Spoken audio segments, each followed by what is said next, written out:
बिस्मिल्लाहिर्रहमानिर्रहीम स्टूडेंट्स अस्सलाम वालेकुम تاسو چې کوم هومورک مې درکړی و انشاءالله چې تاسو ټولو به هغه هومورک کړی ون بای ون خو زه نشم کولی چې ستاسو هومورکس ته مطلب ریپلی وکړم چې چا کوم ځای کې مسټیک کړی دی کوم ځای کې مطلب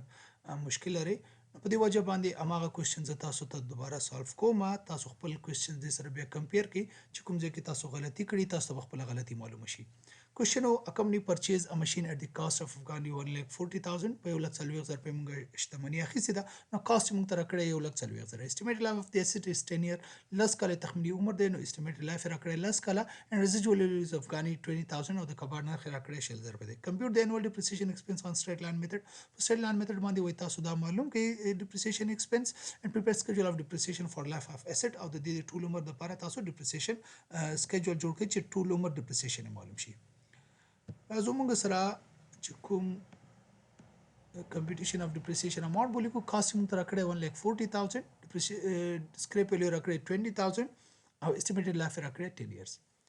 د straight line method لپاره درې شیان پکارېږي کاست scrap value estimated life درې واړه موږ سره موجود دي نو موږ کولی شو چې depreciation معلوم کړو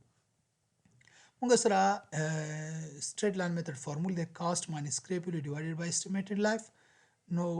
د همدې فارمول کې چې کله موږ قیمتونه وضع کوو نو دینه به موږ ته انوال ډیپریسیشن شي کېږي لاسته به راځي نو انوال ډیپریسیشن اماونټ چې کله موږ معلومو نو کاست راکړی 1,40,000 موږ ولیکل 1,40,000 ماینس سکریپ ویلې موږ ته راکړی 20,000 نو موږ ولیکل 20,000 او اسټیمیټډ لایف راکړی 10 ایرز موږ ولیکلو 10 ایرز انوال ډیپریسیشن اماونټ چې معلومو نو 1,40,000 نه چې 1,40,000 نه چې 1,000 ماینس کو دینه براشي 1,40,000 10 ایرز به خپل لیکو دغه 1,40,000 چې کوم دی موږ سره دا موږ سره چې دا ډیپریشیبل ویلیو ده ډیپریشیبل ویلیو نه مطلب دا دی چې د شتمنۍ با ټوټل ارزښت چې کوم دی هغه د استعمال په وجه باندې څومره کمیږي 1,40,000 روپۍ 1,40,000 بعد د شتمنۍ ارزښت د استعمال په وجه چې کمیږي خو دغه 1,40,000 ارزښت به په څومره وخت کې کمیږي 10 ایرز کې لسو کلونو کې بعد د شتمنۍ 1,40,000 ارزښت کمیږي اوس کله موږ معلومو چې په یو کال کې به د شتمنۍ څومره ارزښت کمیږي نو 1,40,000 چې په لاسو باندې تقسیم کو دینه براشي 12,000 12,000 به موږ سره راشي پر یار مطلب دا چې هر کال بعد د شتمنۍ ارزښت چې کوم دی د استعمال په وجه څومره کمیږي 12,000 روپۍ اوس راځو کوېسچن کې دوه شیان غوښتي انوال ډیپریسیشن او سکیجول اف ډیپریسیشن انوال ډیپریسیشن خو موږ معلوم کړ هغه یو ریکوایرمنت پوره شو چې موږ کلنیز استهلاک معلوم کړ چې 12,000 پر راغی اوس دویم ریکوایرمنت راځو ډیپریسیشن سکیجول به جوړو ایرز موږ ته راکړي دي 10 1 2 3 4 5 6 7 8 9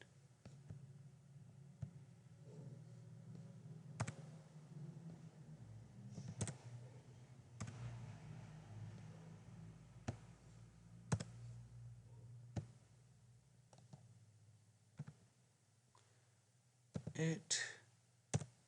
9 10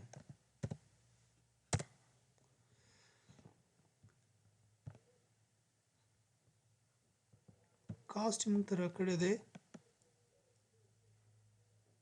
1,40,000 کاست به ولیکو 1,40,000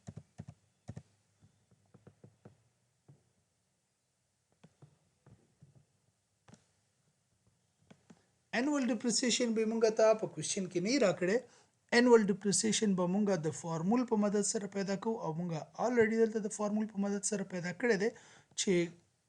انوال ډیپریسیشن اماونټ څومره دی 12,000 مطلب دا چې شتمنۍ ارزښت به هر کال څومره کمیږي 12,000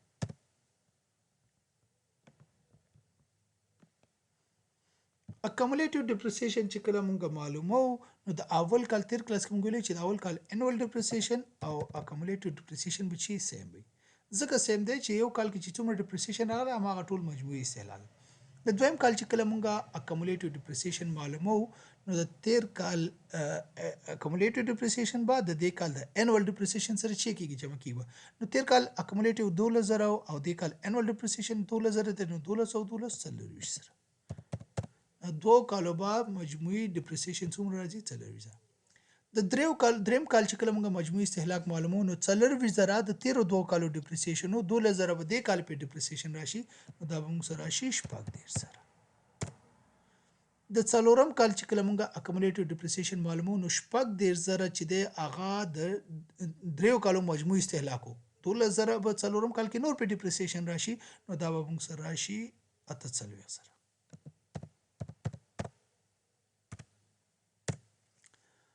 48,000 زمونږه د څلورو کالو ډیپریسیشن نو 12,000 په پنځم کال کې په نور ډیپریسیشن راشي نو 48,000 سره چې 12,000 جمع کو دا به راشي 60,000 بیا به 12,000 په شپږم کال کې نور ډیپریسیشن راشي نو مجموعي استهلاک به شي 22,000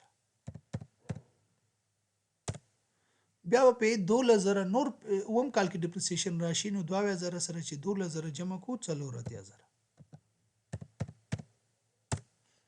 بیا به په 84,000 باندې 12,000 نور ډیپریسیشن په اتم کال کې راشي نو چې 12,000 84,000 سره جمع کې دا به شي 90,000 بیا به 90,000 چې کوم سره اکومولیټیو ډیپریسیشن دی د تو کالو نه هم کال کې په 12,000 نور ډیپریسیشن راشي نو دا به موږ سره راشي 1,08,000 او 1,08,000 چې کوم سره مجموعي استهلاک د نهو کالو دی 12,000 په نور ډیپریسیشن راشي او دا به راشي 1,20,000 چې کوم سره انوال ډیپریسیشن دی سوري اکومولیټیو ډیپریسیشن دی هغه موږ د لسو کالو چې معلوم کړ اوس راځو بوک ویلیو ته بوک ویلیو موږ تیر کلاس کې ویلیو چې بوک ویلیو معلومولو طریقه دا ده چې کوم سره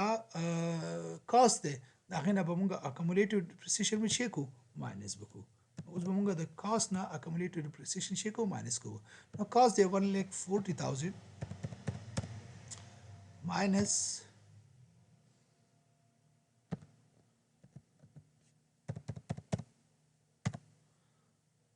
12,000 دا به شي 1,28,000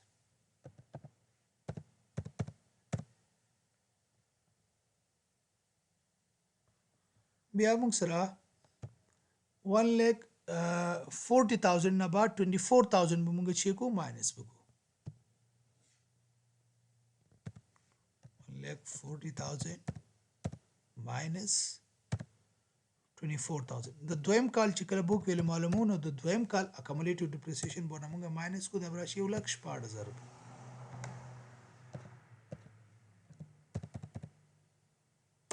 دریم کال چې کله موږ معلومو نو د کاست چې کوم دی 1,40,000 1,40,000 ماینس 36,000 دا به راشي 1,04,000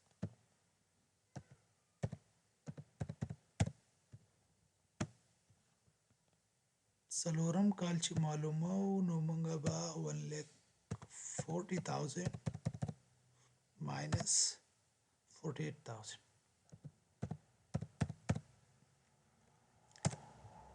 92,000 به راشي بوک ویلیو د پنځم کال چې معلومو 1,40,000 ماینس 60,000 80,000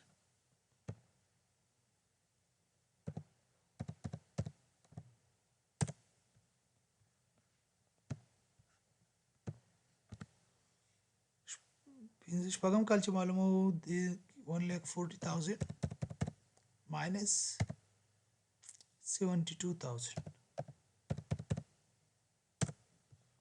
68,000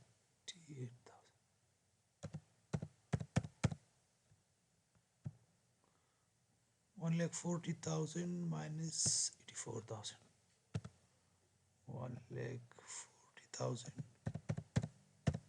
minus 84,000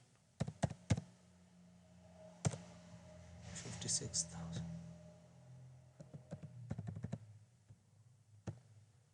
1,40,000 minus 96,000 44,000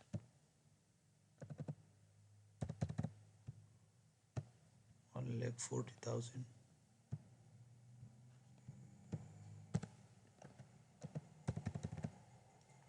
minus 1,08,000.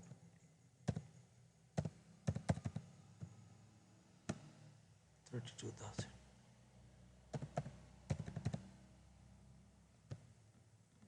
Loss چې کوم دی 1,40,000 minus 1,20,000 نو دینه به راشي 20,000. 20,000 زمونږه د لاست ایئر چې کوم دی هغه بوک ویلیو راغله او دا مساوي ده د څه شي سره سکریپ ویلیو سره. موږ ویلي چې د لاست ایئر چې کوم بوک ویلیو ده دا باید همیشه د سکریپ ویلیو سره چې راشي مساوي راشي. اوس ګورئ کوم چې موږ سره ایئرز دي دې کې به مونږه کلونه باخلو ځینې بوکس کې ځینې کوېشنز کې چې دی هغې کې مونږ ته ایئر راکړي چې مونږ شتمني اخیستې ده فرض مثال په 2005 کې مونږ اخیستې ده نو چې کله ایئرز یې راکړي فرض مثال ویلي چې 2005 کې مې اخیستې ده اسټیمیټډ لایف 5 ایئرز دی نو بیا ضرور نه ده چې مونږ 1 2 3 4 ولیکو بیا به مونږ لیکو چې 2005 2006 2007 2008 2009 نو ایئرز به اچو خو که نه نو بیا 1 2 3 واخلو کاز به مونږ ته راکړی به الریډي کوېشن کې دا به ټول سیم وي انوال ډپریسیشن به مونږ د فارمول په مدد سره پیدا کوو او انوال ډپریسیشن چې کوم په سټریټ لاین میتھډ مونږ معلومو هغه به ټول ایئر سیم وي دا به هم سیم اخلو اکومولیټیو ډپریسیشن چې معلومو د تیر کال اکومولیټیو ډپریسیشن به د کرنٹ ایئر د انوال ډپریسیشن سره جمع کوو به نو تیر کال اکومولیټیو او د دې کال انوال ډپریسیشن چې جمع کوو نو موږ ته به د راتلونکي کال اکومولیټیو ډپریسیشن ښیي او بوک ویلیو چې کله موږ معلومو نو موږ به د کاست نه چې د اکومولیټیو ډپریسیشن ماینس کو نو موږ د بوک ویلیو چې کېږي لاسته راځي دا کوېشنز تاسو هوم ورک وو دې سره تاسو خپل هوم ورک کمپیر کړئ که چا صحیح کړي خو ډېره خبره ده که چا نه کوم مسټیک شوي چې کوم ځای کې غلطي شوي نو هغوی خپله غلطي دې ځای کې وګورئ خپله غلطي اصلاح کړئ نو زمونږ چې کوم فرست میتھډ و سټریټ لاین میتھډ و هغه زمونږ کمپلیټ شو انشاءالله چې بل لیکچر کې به مونږ یونټس آوټورډ میتھډ چې کوم دویم میتھډ دی هغه به مونږ سټډي کوو